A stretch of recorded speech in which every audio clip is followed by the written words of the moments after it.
SNESdrunk?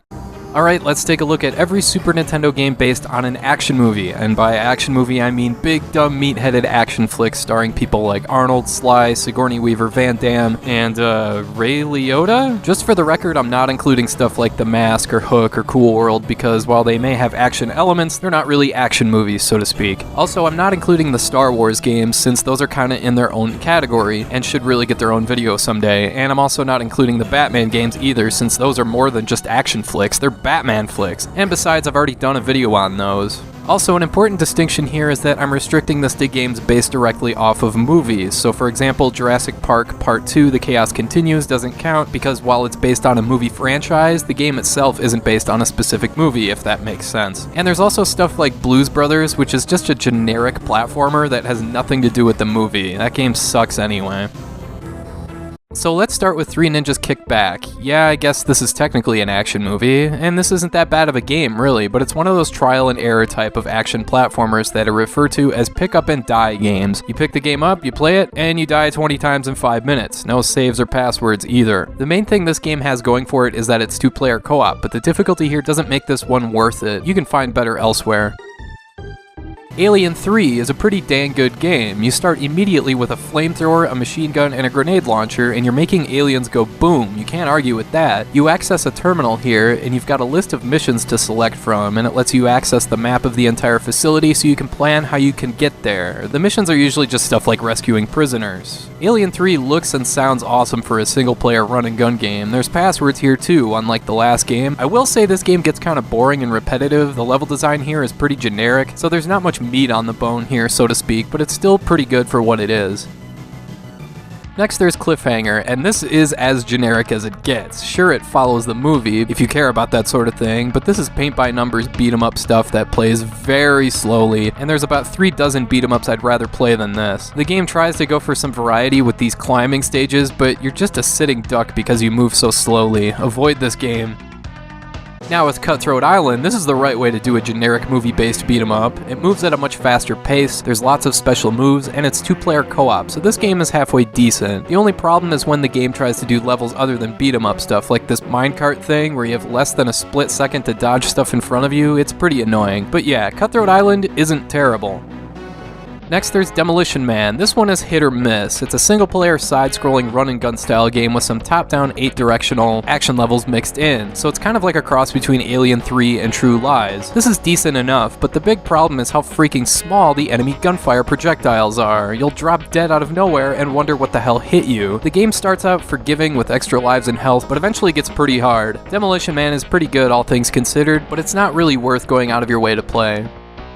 Dragon the Bruce Lee Story is a one-on-one fighting game, and if you were around back then, you'll remember that these games were frigging everywhere, kinda like the first-person shooters of their time. So yeah, this game is pretty generic, nothing about it is gonna stand out from the pack, other than that it follows the story of the movie, so this one is really not worth it.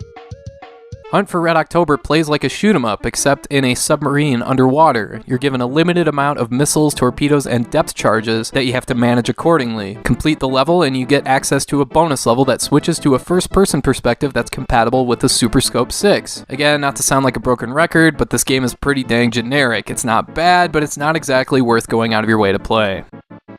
Indiana Jones' Greatest Adventures is an interesting case because it's not based on one particular movie. It combines parts of the first 3 Indiana Jones movies. This one was made by the same people who made the Super Star Wars games, so it can be pretty brutal and unforgiving. Like getting chased by the giant boulder here is completely trial and error. You have to memorize the pattern before you can get by, and you will die a lot. Still, if you're a fan of the movies, you'd really enjoy Indiana Jones' Greatest Adventures. Judge Dredd feels a bit like a more polished version of Demolition Man. It's the same sort of thing, but with more interesting environments and just more going on in general. I like that the game keeps stats, that's pretty cool. You can either blast enemies or just deem them as guilty and they're whisked away, and you want to do this to earn points, I guess? This is a perfectly okay game, it's just the level layout can be pretty confusing at times. It's always tough to notice these ladders, but yeah, Judge Dredd is an okay-ish action platformer. Jurassic Park is a pretty infamous game for a couple reasons. It's a top-down action game where you go around collecting eggs and opening gates so you can travel around the island, but anytime you enter a building, you go into a first-person perspective, which was almost unheard of for a Super Nintendo game at the time. The big flaw here, though, is that there's no battery save and no passwords at all, so you'd have to beat the game in one sitting. That's pretty ridiculous. This game was pretty interesting for its time, but if you want to play it today, you gotta play it with save states. And we're right back into boring, slow, poorly made beat-em-ups with Last Action Hero. As one of the 4 or 5 people on Earth that love this movie, this is pretty disappointing. I mean, is that supposed to be Arnold? It looks closer to Shane McMahon. Yeah, this game is terrible, even by beat-em-up standards. The action is slow, the enemies take forever to kill, and it's just a chore to play through. Avoid this game. Next, there's Lawnmower Man. Now here's a change of pace. This game is bad in a totally different way than the other bad games in this video. Not only is it an ordinary side-scrolling shooter with one-hit deaths, but you transition to these weird first-person flying stages that have delayed controls. If you have enough patience, you can eventually get to a rail shooter stage that's like something out of Hyperzone. But overall, Lawnmower Man suffers from bad controls and bad enemy design. I'd avoid this one. Next is Lethal Weapon, and this game is actually decent. There's a series of missions you can complete in any order, like rescuing hostages or defusing bombs, and you start the game as Riggs, but if you die, Murtaugh takes over. That's kinda cool. Bear in mind that this game is single player only, though. The graphics here are pretty lousy. I mean, this looks like an NES game. Still, this game is an okay playthrough. Mighty Morphin Power Rangers had a few games on the Super Nintendo, but one in particular was based on the movie, and this is one of the better games on this list. It's a 2-player co-op beat-em-up. There's lots of special moves, but the key that makes this one good is how fast-paced it is. Compare this with something like Cliffhanger. This one moves along much quicker, and as a result is much more entertaining. Definitely check this one out, and of course if you're a fan of the series, you'll enjoy this that much more.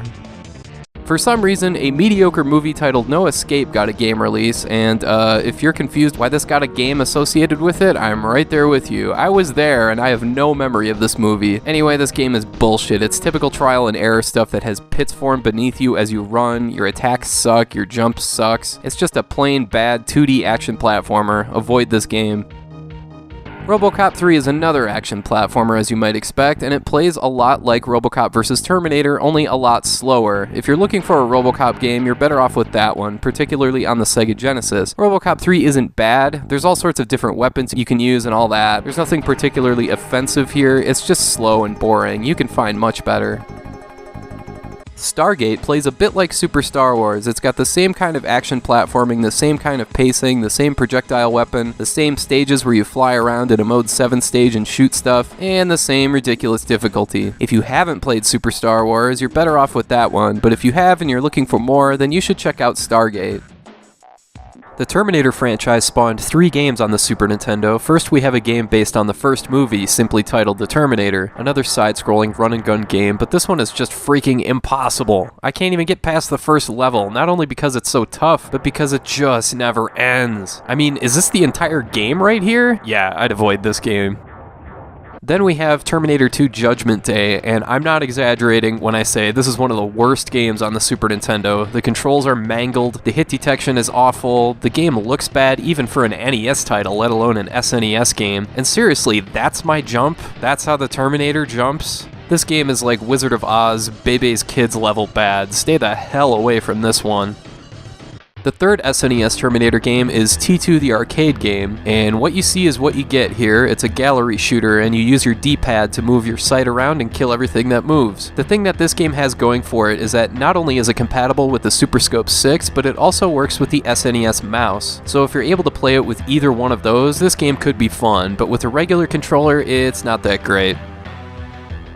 Time Cop is a really confusing game. Presumably it's based on the Jean-Claude Van Damme movie, but they put Cyclops on the cover? What? That's pretty clearly Van Damme in the game too. But yeah, as you can see, this is one of those games with rotoscoped photorealistic characters, so it looks interesting, but the game plays very stiff and clunky. Anytime you do an attack, you gotta wait for the animation to play through to completion. It just gets old. I'd avoid this game.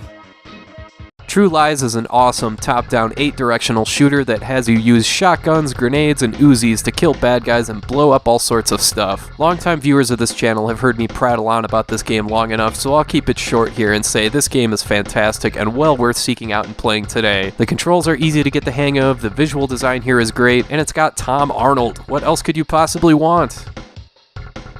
Last, we have Waterworld. This one was only released in PAL regions. Surprisingly, this game starts as a shoot-'em-up. You sail around aimlessly, shooting everything that moves until you're told to go to a diving buoy, where you swim underwater collecting as much stuff as you can until you run out of oxygen. Then you're back on a boat shooting stuff until the game tells you to go somewhere else. It's all very confusing. I will say the music in this game is surprisingly really cool. It's easily the best part of the game, but otherwise I'd avoid Waterworld. Whew, okay, that's it for action movie games on the Super Nintendo. If I had to pick the best games in this video in no particular order, I'd go with True Lies, Alien 3, Mighty Morphin Power Rangers the movie, and Indiana Jones' Greatest Adventures, with the biggest surprise here being Cutthroat Island, which is actually a decent co-op game. Anyway, that's all for now. Thanks for watching, and have a good rest of your day.